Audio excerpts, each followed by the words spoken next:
নমস্কার দর্শক বন্ধুরা, রেস স্পোর্টসের পর্দায় আপনাদের সবাইকে স্বাগত। এই মুহূর্তে আমি দাঁড়িয়ে আছি রাজারহাটের সেন্টার অফ এক্সেলেন্সের মাঠে, যেখানে অনুশীলন করছে ইস্ট বেঙ্গল দল। সামনেই কিন্তু ডার্বি, এবং ডার্বির আগে কোনোরকম কোনো ছাড় নেই ইস্ট বেঙ্গল অনুশীলনে। আজকে কিন্তু অনুশীলনে আগের মতোই একই রকম কড়া মেজাজে অনুশীলন করালেন ইস্ট বেঙ্গলের নতুন কোচ আন্তোনিও লোপেজ হাবাস। এবং আন্তোনিও লোপেজ হাবাসকে কিন্তু দেখা গেল আজকেও প্লেয়ারদের সাথে কথা বলতে, প্লেয়ারদেরকে ইনস্ট্রাকশন দিতে, কোনো জায়গায় কোনো ভুল হলে প্লেয়ারদের কাছে ছুটে যেতে, গিয়ে তাদেরকে বোঝাতে।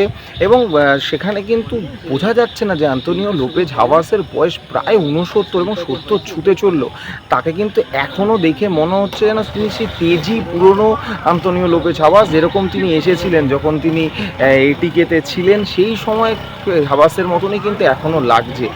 তার সাথে তার সহকারী কোচেরাও ছিলেন, তারা সবাই কিন্তু ইনস্ট্রাকশন দিলেন সম্পূর্ণ দলকে, এবং সম্পূর্ণ দল দেখে মনে হলো যে তারাও ইস্টবেঙ্গল দলও তৈরি। তবে ইস্টবেঙ্গল দলে কিন্তু আজকে দেখা গেল যে রশিদ, অর্থাৎ আজকে সকালবেলা যিনি এসছেন, এয়ারপোর্টে নেমেছেন, আগের বছর লিগ চ্যাম্পিয়ন, অর্থাৎ লিগ চ্যাম্পিয়নের যে মুকুট, সেই মুকুট কিন্তু রশিদের মাথাতেও রয়েছে। সেই রশিদ কিন্তু আজকে অনুশীলনে বিকালেই যোগ দিয়ে দিলেন। অর্থাৎ সামনে যে ডার্বি এবং সেইটা নিয়ে যে কতটা তৎপর রয়েছে ইস্টবেঙ্গল, সেটা কিন্তু বোঝা যাচ্ছে। সকালে রশিদ নামলেন এবং সেখান থেকে আজ বিকালে কিন্তু অনুশীলনে জয়েন করলেন রশিদ। এবং শুধু অনুশীলনে জয়েন করলেন না, কালকে আমরা দেখেছিলাম মোহনবাগানের ড্রেডিজ অনুশীলনে জয়েন করলেও তিনি কিন্তু বল পায়ে অনুশীলন করেনি। রশিদ কিন্তু আজকে পুরো দমে বল পায়ে অনুশীলন করলো, এবং বল পায়ে অনুশীলন করার সাথে সাথে তাকে দেখে বেশ ফিট লাগলো। এখন সম্পূর্ণটাই হাওয়াসের ওপর নির্ভর করছে যে তাকে প্রথম 11-এ রাখা হবে কি হবে না, কিন্তু তাকে দেখে মনে হলো যে তিনি বেশ ফিট রয়েছে, এবং তাকে যদি নামিয়ে দেওয়া হয় তাহলে তিনি 90 মিনিট না হলেও কিন্তু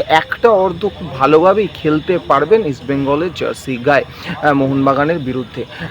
মোটামুটি আজকে অনুশীলন থেকে যেটুকুনি বোঝা যাচ্ছে, সেইখানে ডিফেন্সে হয়তো সন্দীপ মান্ডি এবং আনোয়ারের যে জুটি, সেই জুটি খেলতে পারে।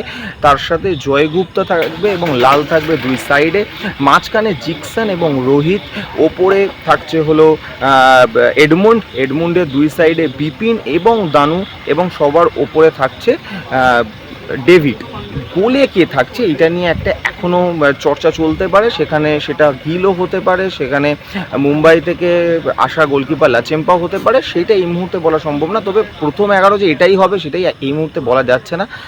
সেই সম্বন্ধে আমরা যখন আরও ভালো জানতে পারবো আপনাদের সামনে সেই প্রতিবেদন আমরা তুলে ধরবো। তবে আজকের অনুশীলন দেখে এরকমই মনে হলো।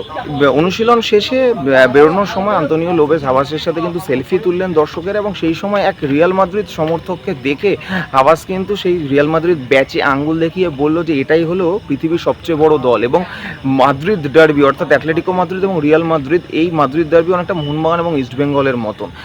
আমি অ্যাটলেটিকো মাদ্রিদের হয়ে খেলেছি, কিন্তু আমি রিয়াল মাদ্রিদকে সম্মান করি, এই কথাটা কিন্তু তিনি বলে হাসতে হাসতে চলে গেলেন।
এনসিএ থেকে আমি অর্পণ দেবনাথ, রেস স্পোর্টস।